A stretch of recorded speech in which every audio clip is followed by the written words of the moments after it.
जय हिंद दोस्तों, जय हिंद बच्चों। कैसे हो आप सभी? आप सभी का स्वागत है मिस्टर एग्रीकल्चर एकेडमी के ऑनलाइन प्लेटफॉर्म पर। साथियों, हम बात कर रहे थे राजस्थान जीके के एक टॉपिक जो था राजस्थान के प्रमुख मंदिर। उन्हीं के बारे में उसी सेशन को अपने आगे बढ़ाएंगे और आज मंदिर के टॉपिक को अपने कंप्लीट करेंगे। ठीक है साथियों, बात करते हैं इसके बारे में। मैं उम्मीद करता हूं कि आप इस टॉपिक को, इस सेशन को खूब एंजॉय कर रहे होंगे और अच्छे से आप पढ़ रहे होंगे, अच्छे से नोट्स बना रहे होंगे। तो आप सभी कॉपी पेन तैयार कर लीजिए और सेशन को स्टार्ट करते हैं, पढ़ते हैं साथियों। चलिए देखिएगा, आज जिन मंदिरों के बारे में हम बात करेंगे वो मंदिर रहेंगे भगवान श्री कृष्ण जी के मंदिर। ठीक है, राजस्थान में भगवान श्री कृष्ण जी के जो मंदिर है उनके बारे में हमें बात करनी है। चलिए साथियों, देखते हैं क्या कुछ है, क्या खास है इन मंदिरों में, उनके बारे में हम पढ़ते हैं। फर्स्ट ऑफ ऑल हम पढ़ेंगे साथियों श्रीनाथ जी का मंदिर। कौन सा मंदिर पढ़ेंगे साथियों? श्रीनाथ जी के मंदिर के बारे में पढ़ेंगे। पहली बात, मंदिर है कहां पे? श्रीनाथ द्वारा में। ठीक है, ध्यान रखिएगा। और ये जो श्रीनाथ द्वारा है ये सिहाड़ गांव के नाम से प्रचलित था और वर्तमान में इसे क्या कहते हैं? नाथ द्वारा। है कहां पे? राजसमंद में। ठीक है, श्रीनाथ जी के मंदिर को विठलनाथ जी का मंदिर भी कहा जाता है। श्रीनाथ जी, विठलनाथ जी, नाथ द्वारा, राजसमंद में। याद रखिएगा। चलो पढ़ते हैं। ध्यान रखना है, यह वल्लभ संप्रदाय की प्रमुख पीठ है। कौन से संप्रदाय की? वल्लभ संप्रदाय की। हम सभी को यह चीज पता है कि श्री कृष्ण जी की पूजा, ठीक है, कृष्ण जी की जो पूजा है वो अलग अलग संप्रदायों के द्वारा की जाती है ना। जैसे वल्लभ संप्रदाय वाले श्री कृष्ण जी की पूजा करते हैं, गौड़ीय संप्रदाय वाले हैं श्री कृष्ण जी की पूजा करते हैं, निम्बार्क संप्रदाय वाले हैं श्री कृष्ण जी की पूजा करते हैं। ठीक है, तो ध्यान रखिएगा, जो हमारा श्रीनाथ जी का मंदिर है वो वल्लभ संप्रदाय से संबंधित है और वल्लभ संप्रदाय की प्रमुख पीठ है, ये ध्यान रखना। अब देखो, हमें ये पता है कि वल्लभ संप्रदाय की भारत में 7 पीठें हैं। कितनी पीठें हैं? 7। और उन 7 में से 5 पीठें, 7 में से 5 पीठें हमारे राजस्थान में है और 2 राजस्थान से बाहर है। ठीक है, उन 7 में से सबसे ज्यादा प्रमुख कौन सी है? श्रीनाथ जी वाली है। ठीक है, इस बात को याद रखिएगा, वल्लभ संप्रदाय से। आगे बढ़ते हैं। फिर उसके बाद में ध्यान रखना, इसका निर्माण किसके द्वारा करवाया गया था? तो राज सिंह के द्वारा इसका निर्माण करवाया गया। और कब करवाया गया? औरंगजेब के काल में करवाया गया। साथियों, आप सभी को इस बात के बारे में पता है कि औरंगजेब, जिसे जिंदा पीर के नाम से भी जानते हैं और जिनके द्वारा मस्जिदों को तुड़वाकर क्या बनाए जा रहे थे? मंदिरों का निर्माण करवाया जा रहा था। उसके काल में मंदिर बनाया गया, यानी कि जिस काल में मंदिरों को सुरक्षित रखना, बनाए रखना ही टफ हो रहा था, उस समय राज सिंह के द्वारा जो है नया मंदिर है वो बनाया जाता है। ठीक है, तो इस मंदिर को बनवाया गया राज सिंह के द्वारा और औरंगजेब के काल में बनवाया जाता है। ठीक है, उसके बाद में महत्वपूर्ण बात, ये जो मूर्ति है ये मूर्ति मथुरा से बैलगाड़ी में रखकर लाए थे। ठीक है, अब देखिए, ये बात आपको पता है कि औरंगजेब जो था वो मंदिर तुड़वा रहा था और औरंगजेब, ठीक है, हमारे यहाँ का शासक और उस समय राजधानी कौन सी थी? आगरा। कौन सी थी? आगरा। ठीक है, अब वो शासक है, आगरा पे वो बैठा है, तो सबसे पहले वो क्या करेगा? आसपास के मंदिरों को तुड़वाएगा। ठीक है, तो नजदीक कौन सा पड़ा? मथुरा पड़ा, आगरा के नजदीक। ठीक है, तो अब वहां पे जो ये मंदिर था श्रीनाथ जी का, ठीक है, उसको उनके द्वारा क्या करवाया गया? ध्वस्त करवा दिया गया। ठीक है, तो वहां पे जो मंदिर के पुजारी थे, है ना, उनके द्वारा मथुरा से बैलगाड़ी पे इस मूर्ति को रखते हुए कहां लेके आए? वो नाथ द्वारा लेके आए। ठीक है, और नाथ द्वारा लाने वाले कौन थे? तो दामोदर दास बैरागी। याद रखिएगा, कौन थे? दामोदर दास बैरागी रहते हैं। ठीक है, अब ध्यान रखना, जो मंदिर बनाया गया वो हवेली की शेप में बनाया गया। किस शेप में? हवेली की शेप में। इसलिए जो मंदिर है वो क्या कहलाए?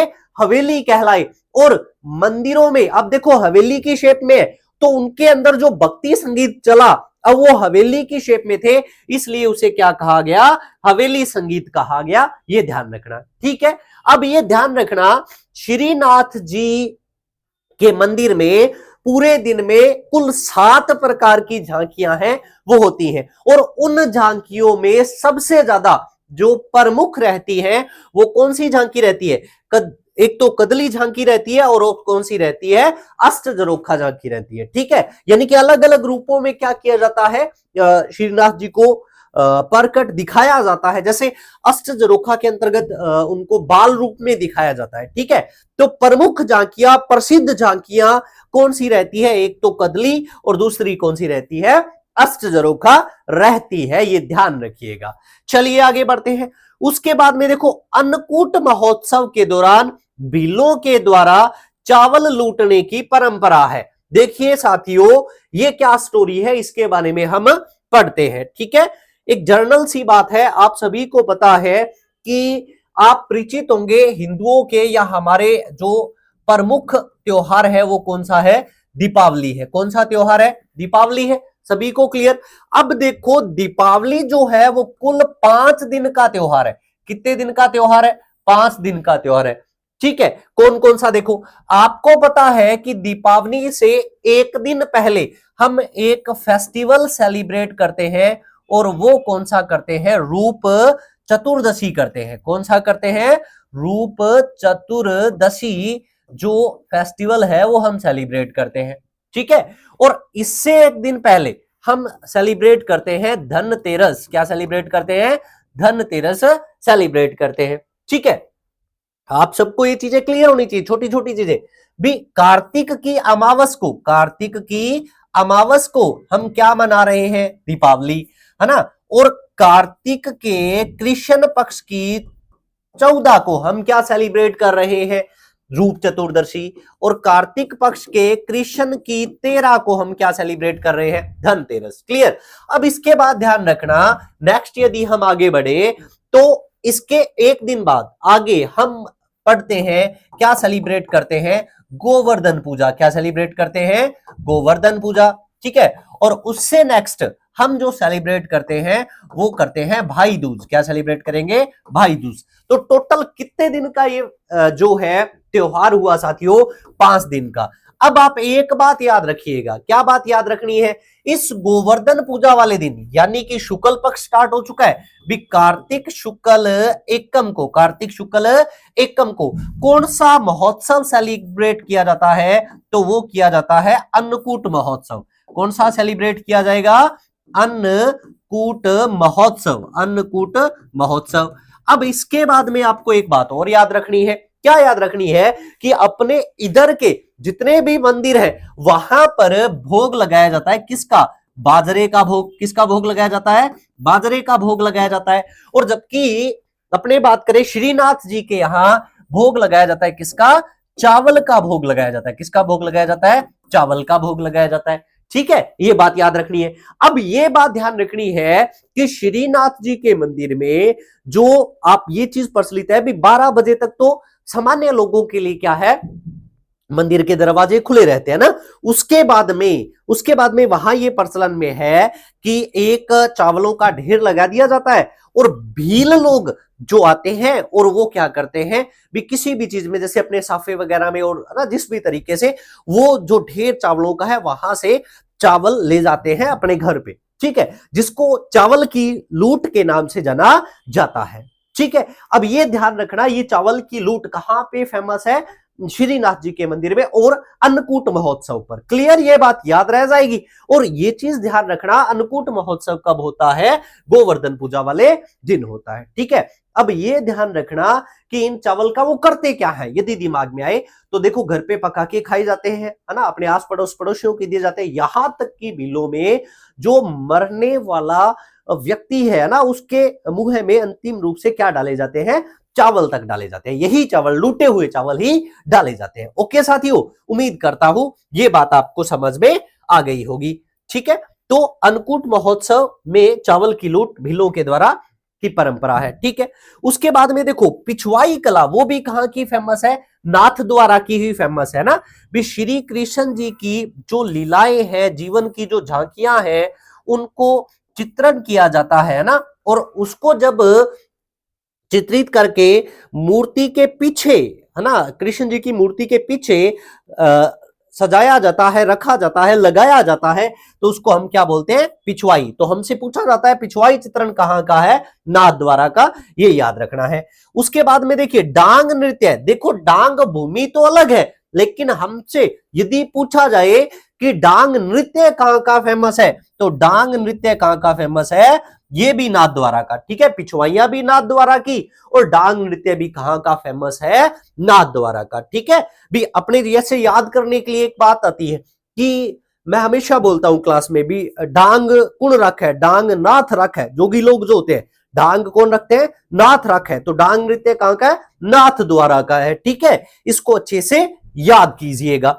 आगे देखिएगा, हम बात करेंगे नेक्स्ट, बादशाह होली और सवारी कहां की है? नाथद्वारा की। देखो इस चीज को आप समझिएगा, एक बात हम पढ़ते हैं भी, हमारे राजस्थान में यदि हम बात करें तो बादशाह से संबंधित, किससे संबंधित? बादशाह से संबंधित जो क्वेश्चन आते हैं वो कौन कौन से आते हैं? हम बादशाह से संबंधित एक क्वेश्चन आता है बादशाह मेला, ठीक है। एक क्वेश्चन आता है बादशाह होली और एक क्वेश्चन आता है बादशाह की सवारी, ठीक है। ये बात आपको याद रखनी है। कौन कौन से आते हैं? देखो यहां पे हमने बात किया है कि श्रीनाथ जी के यहां क्या है? बादशाह होली और सवारी कहां की है? नाथद्वारा की है। छोटी सी बात, कंसेप्ट को समझिएगा। यदि हम बात करें बादशाह होली, ये कहां की है? तो नाथद्वारा की है, ठीक है। और यहां पे जो बादशाह है, यहां पे जो बादशाह है साथियों, हम बात करें तो वो कौन है? तो वो रहता है औरंगजेब। कौन है भी? औरंगजेब है, ठीक है। क्या स्टोरी है, क्या सिस्टम है, इस बात को समझते हैं। देखो स्टोरी ये है साथियों कि जब ये मंदिर बनाया गया राजसिंह के द्वारा और इसकी सूचना जैसे ही औरंगजेब के पास पहुंचती है, तो औरंगजेब अपने लश्कर के साथ कहां पहुंच जाता है? फटाफट, है ना, फटाफट कहां पहुंच जाता है? नाथद्वारा, ठीक है। और बिल्कुल वो इस तरीके से इस तैयारी में आता है कि आज मैं मंदिर को क्या कर दूंगा? ध्वस्त कर दूंगा ना, ताकि दोबारा से कोई मंदिर बनाने की हिम्मत न कर सके, ठीक है। लेकिन जैसे ही औरंगजेब श्रीनाथ जी के मंदिर में जाता है, मूर्ति के दर्शन करता है, उसी के साथ ही औरंगजेब के आंखों की रोशनी क्या हो जाती है? चली जाती है, ठीक है। और जैसे ही ये रोशनी गई तो औरंगजेब क्या करता है?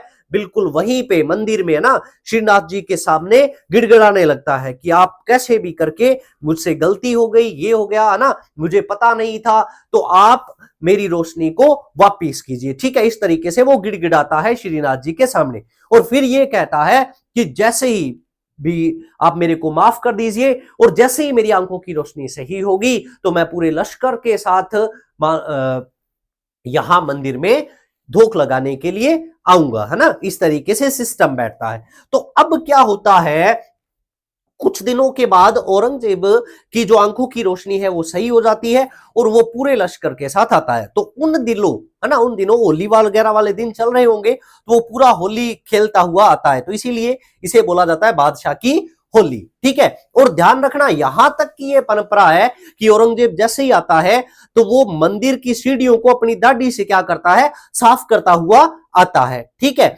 और ये चीज भी ध्यान रखनी है कि औरंगजेब अपनी दाढ़ी में क्या लगाया करता था? हीरा लगाया करता था। तो वो जैसे ही मंदिर में पहुंचता है तो दाढ़ी से हीरा निकालता है और वो जो हीरा है वो श्रीनाथ जी की दाढ़ी में लगा दिया जाता है, जो आप यहां देख पा रहे थे, ठीक है। तो दाढ़ी में हीरा श्रीनाथ जी की जो है वो औरंगजेब वाला है और आज भी ये परंपरा प्रचलित है साथियों, है ना। भी नकली का बादशाह, नकली का औरंगजेब बनाया जाता है, उसी तरीके से बादशाह होली का प्रचलन है और उसी तरीके से वो अपनी दाढ़ी से क्या करता है? मंदिर की सीढ़ियां साफ करता है, ठीक है। वो परंपरा को आज भी निभाया जा रहा है। तो आप याद रखिएगा, क्या बात याद रखनी है कि बादशाह की होली कहां की फेमस है? नाथद्वारा की। और इसमें जो बादशाह है वो कौन है? औरंगजेब है। उम्मीद करता हूं ये कंसेप्ट है वो क्लियर हो गया होगा। आगे बढ़ते हैं, नेक्स्ट हम बात करते हैं साथियों बादशाह मेले की। और बादशाह का मेला, तो यहां पे जो बादशाह है ना साथियों वो है टोडरमल। कौन है भी? टोडरमल है। और बादशाह मेला जो कहां का फेमस है? तो याद रखिएगा वो रहता है ब्यावर का फेमस है ब्यावर का, है ना भी। एक इसके बारे में भी स्टोरी प्रचलित है भी। एक बार अकबर के जो पूरा टोली थी, तस्कर था, लश्कर थे, है ना, वो डाकू उसको घेर लेते हैं और लूटने का प्रयास करते हैं। लेकिन टोडरमल अपनी सूझबूझ से उस लूट से अपनी जो टीम है उसको क्या करता है, बचाता है, जिससे अकबर क्या होता है, खुश होकर उसे क्या करता है, बादशाह बना देता है। और टोडरमल को 2.5 दिन का बादशाह बनाया गया। किस दिन का बादशाह बनाया गया? 2.5 दिन का बादशाह बनाया गया। तो 2.5 दिन का बादशाह कौन है? टोडरमल है। ठीक है, अब ध्यान रखना कि जो ब्यावर था वो टोडरमल की देखरेख में था।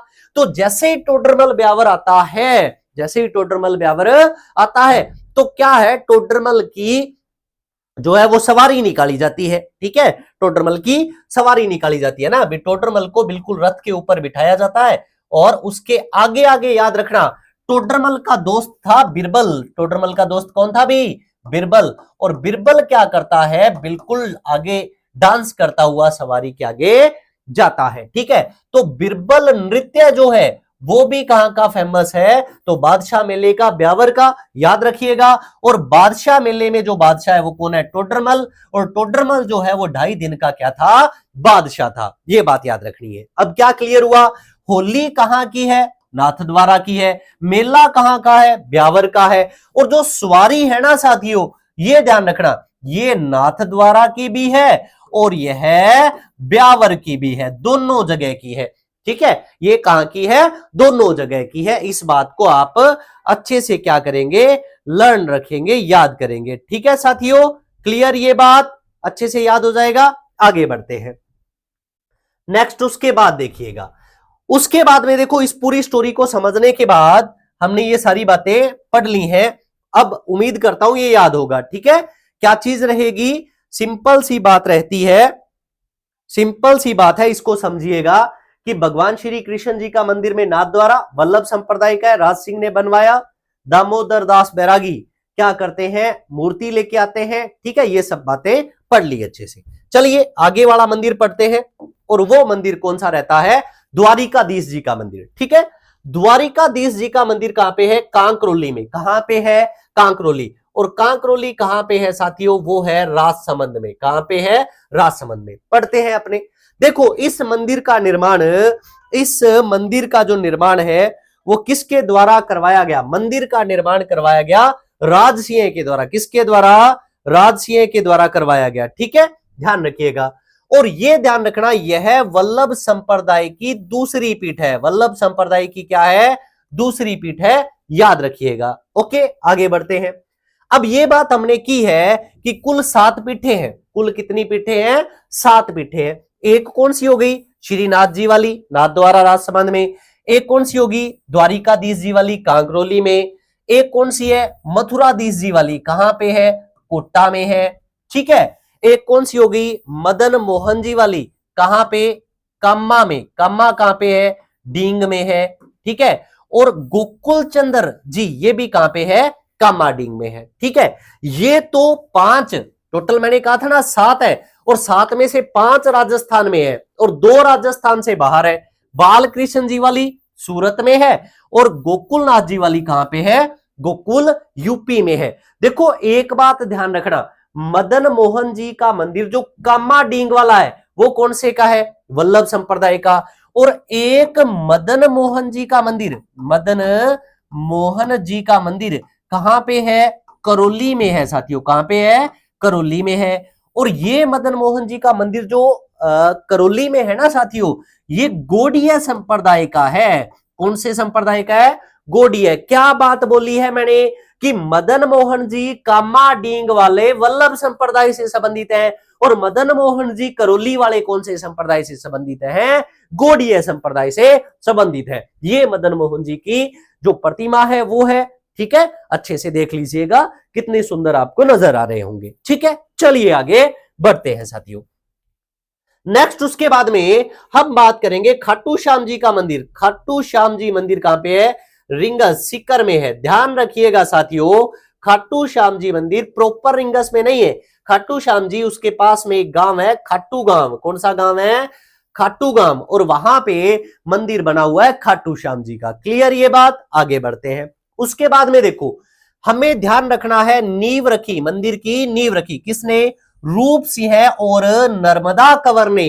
रूप सिंह और नर्मदा कंवर ने। उसके बाद में इसका जीर्णोद्धार किसने करवाया? जीर्णोद्धार जीर्णोद्धार करवाया मारवाड़ के शासक अभय सिंह के काल में। किसके काल में? अभय सिंह के काल में। उसके बाद में देखो, इसका वास्तविक नाम, ठीक है, खाटू श्याम जी का वास्तविक नाम क्या था? महर्षि बर्बरिक था। क्या था? महर्षि बर्बरिक। और महर्षि बर्बरिक कौन थे? तो ध्यान रखना, इनके पिता का नाम क्या था? घटोत्कच था। क्या था? घटोत्कच। ठीक है। और इनके दादा का नाम, घटोत्कच के दादा का नाम कौन था? वो था भीम। कौन था? भीम था। ठीक है। यानी कि यदि हम देखो, वास्तविक नाम बर्बरिक है और बर्बरिक जी की स्टोरी के बारे में यदि हम जाने, ठीक है, बर्बरिक जी की स्टोरी के बारे में यदि हम जानते हैं तो देखिएगा क्या है भी, बर्बरिक बर्बरिक के बारे में यदि हम पढ़े साथियों, ठीक है, महर्षि बर्बरिक, आपको ध्यान रखना है क्या सिस्टम था, ये जो थे ये घटोत्कच यानी कि इनके दादा का नाम जो था वो क्या था? भीम था। इतनी बात तो हमें समझ में आ गई होगी। अब आपको एक बात याद रखनी है कि बर्बरिक आसाम में रहते थे। कहां रहते थे? आसाम में। और आसाम में कामाख्या माता के मंदिर में पूजा करते थे और उसी तरीके तो इनके नाम के आगे क्या लगता है? महर्षि बर्बरिक। अब देखो, कामाख्या मां जो थी, कामाख्या मां जो थी वो इनकी पूजा से प्रसन्न होकर बर्बरिक को क्या करती है? सामने प्रकट होती है और उसको ये चीज कहती है कि आशीर्वाद वरदान मांगने के लिए बोलती है। अब बर्बरिक क्या करता है? मां के सामने ये कबूल करता है कि मैं इनडायरेक्टली क्या हूं? क्षत्रिय, है ना, क्षत्रिय लाइन से संबंधित हूं। ठीक है। तो आप ये चीज हो सकती है कि फ्यूचर में मुझे क्या करना पड़े? युद्ध करना पड़े, है ना। तो वो कामाख्या मां से ये आशीर्वाद लेते हैं कि मैं जिस तरफ से भी लड़ूं वो पलटन कभी भी हारनी नहीं चाहिए, है ना। और माता के द्वारा क्या किया जाता है? तथास्तु बोल दिया जाता है ना, और उनको ये आशीर्वाद दे दिया जाता है। ये बात क्लियर? अब देखो, जैसे ही बर्बरिक को ये आशीर्वाद मिलता है, जैसे ही ये उपलब्धि हासिल होती है, तो बर्बरिक क्या करता है? ये चीज को बताने के लिए घर की तरफ दौड़ता है। ठीक है। मान लो ये हुआ, अभी मंदिर को ताला लगाया और दौड़ता है। और दौड़ना है तो इसे कहां पहुंचना था? इसे पहुंचना था पांडवों के पास, क्योंकि ये पूरी घटना कौन से काल की है? महाभारत काल की है। ठीक है। क्योंकि पांडवों को आके बताएगा। जैसे ही बर्बरिक आ रहा था आसाम से, आपको पता होगा क्योंकि महाभारत का युद्ध कहां पे हुआ था? कुरुक्षेत्र में। ठीक है, कुरुक्षेत्र में हुआ था। ठीक है। और किसके मध्य हुआ था? पांडवों और कौरवों के मध्य हुआ था। ये बात क्लियर है? अब देखो, जैसे ही बर्बरिक आ रहा था तो आते आते रास्ते में उसको पहले कौन मिल गए? कौरव मिल गए, है ना। यानी कि कौरवों का नेतृत्व कौन कर रहा था? दुर्योधन। कौन कर रहा था? दुर्योधन। ठीक है। और जैसे ये इनकी तरफ पहुंचा, दुर्योधन के पास मिला तो उसने, ठीक है, नमस्कार बुलाई और बुलाई। और दुर्योधन, क्योंकि उस समय जब ये आ रहा था उस समय युद्ध की तैयारी चल रही थी। ठीक है। तो दुर्योधन वही टेंशन में था, वो सारी चीज थी। तो बर्बरिक ने दुर्योधन से पूछा, भी मान लीजिए बड़े पापा हो गए, है ना, भी ताया जी हो गए, कुछ भी हुआ, तो उसने कहा कि बताइए क्या टेंशन है? तो उसने कहा कि युद्ध होने वाला है और मुझे उस चीज की टेंशन है। तो बर्बरिक ने कहा कि आप घबराने की क्या जरूरत है ना, मुझे ये वरदान मिला है कि मैं जिस तरफ से लड़ूंगा, है ना, जिस तरफ से लड़ूंगा वो कभी पराजित नहीं होगा। तो आप टेंशन मत लीजिए, मैं आपको वचन देता हूं कि मैं युद्ध में आपकी तरफ से लड़ूंगा। ठीक है। और ये क्या करता है? इनको वचन देता है और फिर आगे बढ़ जाता है। और किसके पास चला जाता है? पांडवों के पास। और आपको पता है कि पांडवों का नेतृत्व किसने किया था? कृष्ण जी ने। और कृष्ण जी आगे पांडवों की क्या ले रहे होते हैं? मीटिंग ले रहे होते हैं और सीरियस मुद्दा चल रहा होता है। और उधर से पहुंच जाता है बर्बरिक। और जैसे ही बर्बरिक पहुंचता है तो बर्बरिक को देखकर सारे खुश हो जाते हैं, भी हाँ भी आ गया बर्बरिक, है ना। तो ये चीज, लेकिन वो सारा क्योंकि तनाव, वो टेंशन का माहौल था, तो बर्बरिक पांडवों से पूछता है ना, पांडवों से पूछता है कि बताइए क्या दिक्कत हुई, कैसे टेंशन में क्यों बैठे हो, है ना। तो पांडव कहते हैं कि युद्ध होने वाला है, ये वाली बात है जो दुर्योधन ने कहा था वो सेम रिपीट कर दिया। ठीक है।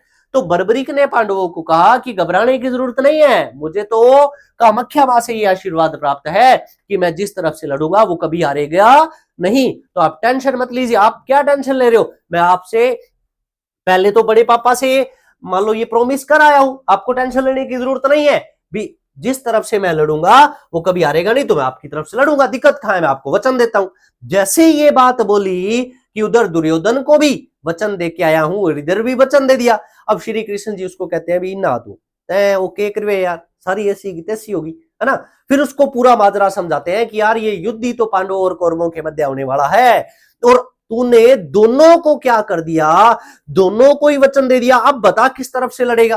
प्रॉब्लम हुई तो श्री कृष्ण जी उनको एक सॉल्यूशन बताते हैं कि सॉल्यूशन ये है कि अब तू अपना क्या कर दे, सिर का शीश का दान दे दे, ठीक है, जिससे तेरे को किसी भी तरफ से लड़ना नहीं पड़ेगा। बात समझ में आई। फिर बर्बरीक ये कहते हैं कि हाँ ठीक है, मैं शीश का दान तो दे दूंगा, लेकिन मेरा शीश ऐसी जगह पर रखा जाए कि जहां पर मैं पूरे युद्ध को देख पाऊं, ठीक है। तो जितने भी दिन युद्ध चलता है कुरुक्षेत्र में एक ऊंची पहाड़ी पर उनका सिर को रखा जाता है ना, और बर्बरीक अपनी आंखों से क्या करता है, उस युद्ध को देखता है। क्लियर ये बात, युद्ध को देखता है और पांडव अपने को पता है विजयी हो जाते हैं। और जैसे ही पांडव विजय होते हैं तो श्री कृष्ण जी पांडव ये सब कहां पहुंचते हैं, बर्बरीक के पास, और उनसे जैसे श्री कृष्ण जी बर्बरीक को बोलते हैं कि ठीक है हम तो युद्ध लड़ने में व्यस्त थे, आप बताइए, आप कंक्लूजन बताओ, युद्ध में क्या हुआ, कैसा हुआ, क्या सिस्टम था। तो बर्बरीक श्री कृष्ण जी की प्रशंसा करते हुए कहता है कि ये सब कुछ तो कृष्ण लीला थी, है ना, आपने जिसको हराना था हरा दिया, जिसको जिताना था जिता दिया, जिनने सल्टानो सल्टा दियो, वो सारों की कृष्ण लीला थी, है ना, इस तरीके से उनके द्वारा बोला जाता है। और कृष्ण जी की जैसे ही प्रशंसा की गई, ये सब किया गया, तो कृष्ण जी बर्बरीक को वरदान देते हैं कि आने वाले समय में यानी कि कलयुग में आपको मेरे अवतार के रूप में पूजा जाएगा। तो इसीलिए आज जो खाटू श्याम जी हैं उनको पूजा जाता है श्री कृष्ण जी के अवतार के रूप में, ठीक है। वो बर्बरीक ही थे, महर्षि बर्बरीक थे, ठीक है। ये पूरी स्टोरी थी महर्षि बर्बरीक की। उम्मीद करता हूं ये पूरी स्टोरी आपको क्या हो गई होगी, समझ में आ गई होगी, ठीक है। तो ये बात को याद रखना है साथियों। तो वास्तविक नाम क्या था, महर्षि बर्बरीक, ठीक है, घटोत्कच भीम, ये ध्यान रखिएगा। ओके, आगे बढ़ते हैं। नेक्स्ट देखो, उपनाम। अब आपको पता लग गया होगा इन्हें क्या कहा जाता है, शीश का दानी कहा जाता है, ठीक है। इसके अलावा तीन बाण का धारी कहा जाता है ना, इनके पास तीन, देखो बाण का इनको आशीर्वाद शक्ति मिली हुई थी। एक बाण ये मिला हुआ था कि आप जितनी भी चीजों को टारगेट करोगे एक ही बाण से उन सभी चीजों को क्या किया जाएगा, भेदा जा सकता है, एक ये था।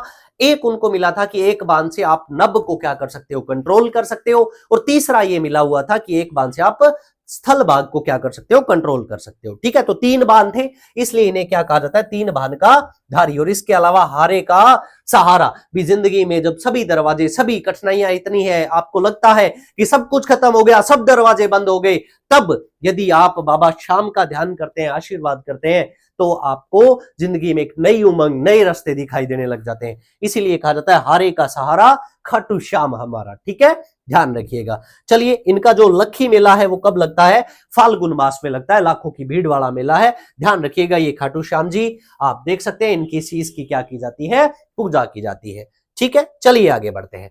उसके बाद में देखिएगा साथियों, नेक्स्ट हम बात करते हैं गोविंद देव जी का मंदिर, ठीक है, गोविंद देव जी का मंदिर। गोविंद देव जी का मंदिर कहां पे है साथियों, जयपुर में। कहां पे है, जयपुर में है, याद रखना है आपको। आगे बढ़ते हैं, देखिएगा इस मंदिर का निर्माण पहले मानसिंह प्रथम ने कहां करवाया था, वृंदावन में करवाया था, ठीक है। उसके बाद में ध्यान रखना, पहले यहां पे सिर्फ गोविंद देव जी की ही मूर्ति थी, ठीक है। अब वो सुनी सुनी सी प्रतीत हुई, तो बाद में राधा जी की मूर्ति है वो गोविंद देव जी के साथ विराजित की गई, और राधा रानी की जो मूर्ति है वो उड़ीसा से लाकर गोविंद देव जी के साथ विराजित की गई। गोविंद देव जी, राधा रानी, ठीक है, ध्यान रखिएगा।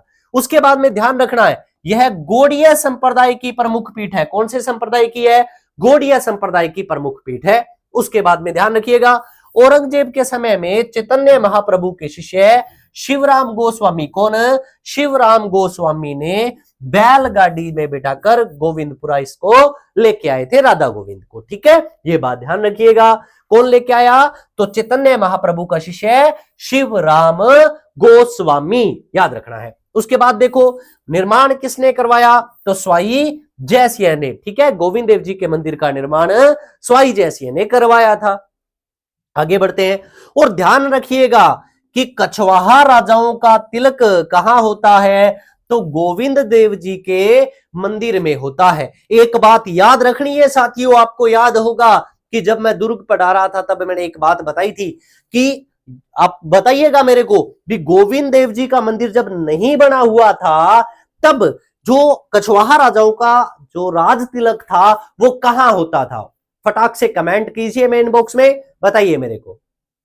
1 2 3 4 5 कहां होता था? चलिए मैं बताता हूं।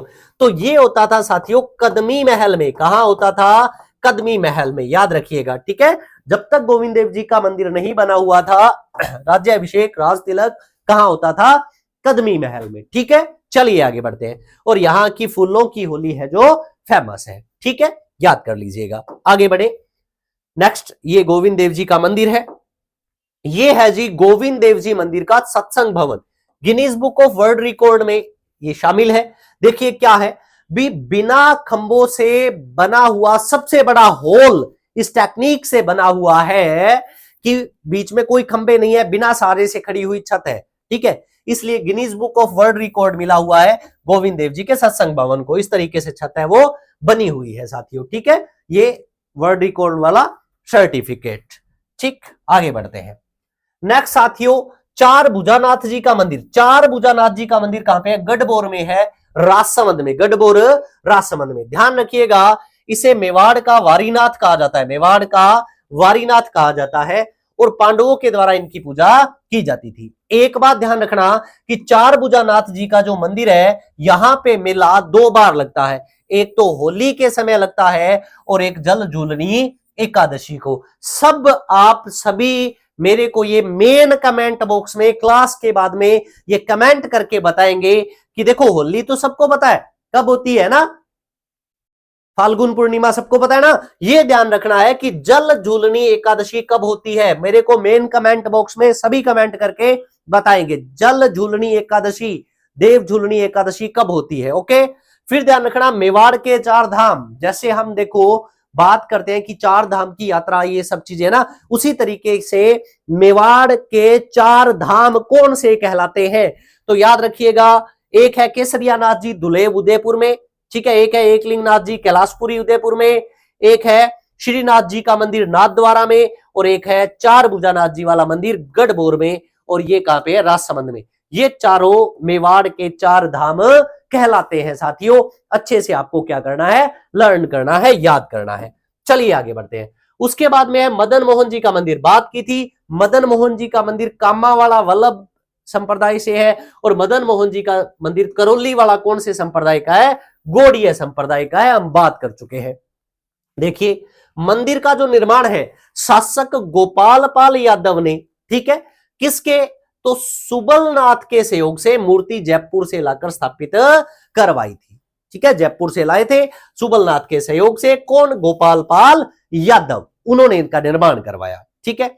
और इस समय जयपुर का शासक कौन था? स्वाई प्रताप सिंह, गौड़ीय संप्रदाय का, पहले से बात हो चुकी है। आगे बढ़ते हैं। नेक्स्ट है जी काचरिया मंदिर। कौन सा मंदिर? काचरिया मंदिर कहां पे है? किशनगढ़ अजमेर में। किशनगढ़ अजमेर में राधा कृष्ण की पूजा की जाती है, ध्यान रखिएगा। और यह निम्बारक संप्रदाय से संबंधित है। कौन से संप्रदाय से? निम्बारक संप्रदाय से संबंधित है। देखिए हमने पढ़ लिया पहले वल्लभ संप्रदाय, फिर हमने पढ़े कौन से? गोविंद देव जी और मदन मोहन जी गौड़ीय संप्रदाय, और अब हमने पढ़ा है निम्बारक संप्रदाय, ठीक है। चलिए आगे बढ़े। उसके बाद में है सावलिया जी का मंदिर मंडफिया चित्तौड़ में। मंडफिया चित्तौड़ में एक इस रूप में भी पूजा की जाती है भी, मंडफिया चित्तौड़गढ़ में सावलिया जी का मंदिर क्या है? तो इसे अपने यहां का अफीम का मंदिर, अफीम के देवता का मंदिर है ना कहा जाता है। आप याद रखिएगा कृष्ण जी को संबंधित है, ये हमें पता है भी। जितने भी अफीम का जो व्यापार करते हैं है ना, वो सब यहां पे मन्नत मांगते हैं, व्यापार अच्छे से चले, एक मुनाफे का कुछ हिस्सा यहाँ सावलिया जी को दिया जाता है ना। और यहां तक ये बात भी प्रचलित है कि वहां के जो प्रसाद है वहां पे अफीम मिला के क्या किया जाता है, वो सर्व किया जाता है ना। इस बात को भी ध्यान रखना, अफीम के देवता सावलिया जी का मंदिर याद रखना है। चलिए आगे बढ़ते हैं। उसके बाद में जगत शिरोमणि मंदिर आमेर में, जगत शिरोमणि मंदिर, बस ये ध्यान रखना है कि मानसिंह प्रथम की पत्नी थी कनकावती और उन्होंने अपने पुत्र जगत सिंह की याद में, जगत सिंह की याद में जगत शिरोमणि मंदिर बनाया। कहां पे है, आमेर में। और यहां पर श्री कृष्ण जी की वही मूर्ति स्थापित है जिसकी स्वयं मीरा क्या किया करती थी, पूजा किया करती थी। ये हम इसके बाद में पढ़ते हैं। नेक्स्ट साथियों ध्यान रखिएगा, गोपीनाथ जी का मंदिर कहां पे है, जयपुर में है और इसका निर्माण किसने करवाया था, स्वाई जयसिंह ने। इसी के साथ जो श्री कृष्ण जी से संबंधित अपने राजस्थान के मंदिर थे, मेन जो मंदिर है वो सारे अपनों ने पढ़ लिए हैं। उम्मीद करता हूं आपने राजस्थान के प्रमुख मंदिर वाला जो सेशंस है इसको आपने खूब एंजॉय किया होगा साथियों। अच्छे से पढ़िए, अपने लक्ष्य को हिट कीजिए। थैंक यू आप सभी का साथियों, है ना। धन्यवाद, मिलते हैं नए सेशन में कल। थैंक यू साथियों।